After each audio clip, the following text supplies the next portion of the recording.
dadalawin po nila yung ating kababayan na nasa ospital pa rin po, and magkakaroon din po sila ng pulong with the Labor Minister po ng Hong Kong. Umalis na kaninang umaga patungong Hong Kong si Department of Migrant Workers Secretary Hans Leo Kakdak. Personal niyan titignan ang kalagayan ng mga Filipino worker na naapektuhan ng sunog sa Taipo District. Bibisitahin din niya si Rodora Alcaraz Tonyacao, ang OFW na nagligtas sa kanyang inaalagaang sanggol.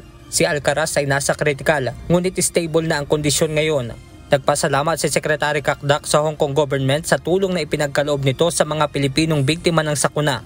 We're so thankful for the successful medical procedure for our national who was initially in critical stages brought to the ICU. But with a successful medical procedure, should I say an innovative one, she has been saved and is on recovery mode. Ayon naman kay DMW Undersecretary Dominic Rubia Tutay, nasa 100,000 pesos ang ibibigay ng ahensya para sa pamilya ni Mary Ann Pascual Esteban na nasawi sa sunog, habang nasa 75,000 pesos naman sa isa pang OFW na nasugatan na sa ngayon ay nagpapagaling sa ospital.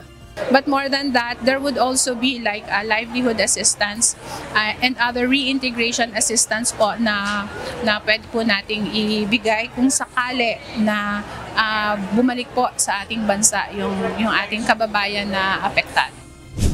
Ayon pa sa DMW, bukod sa Migrant Workers Office, may ibang mga Pilipino rin sa Hong Kong ang lumingap sa mga OFW na nawalan ng tirahan.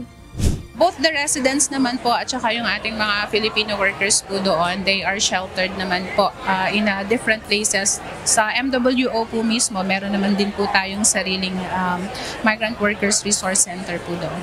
Sa isang advisory, sinabi naman ng Philippine Consulate General in Hong Kong na accounted na ang nasa 92 OFW na residente ng nasabing commercial complex. Siniguro rin ng ahensya ang pakikipag-ugnayan sa pamilya ng lahat ng mga Pilipinong naapektuhan ng malaking sunog. We're actually reaching out to them naman po. Tapos may mga iba-iba po tayong partners na both from the private sector po and also sa government, and we continuously coordinate po para lang po mabigyan po ng assistance yung ating mga kababayan.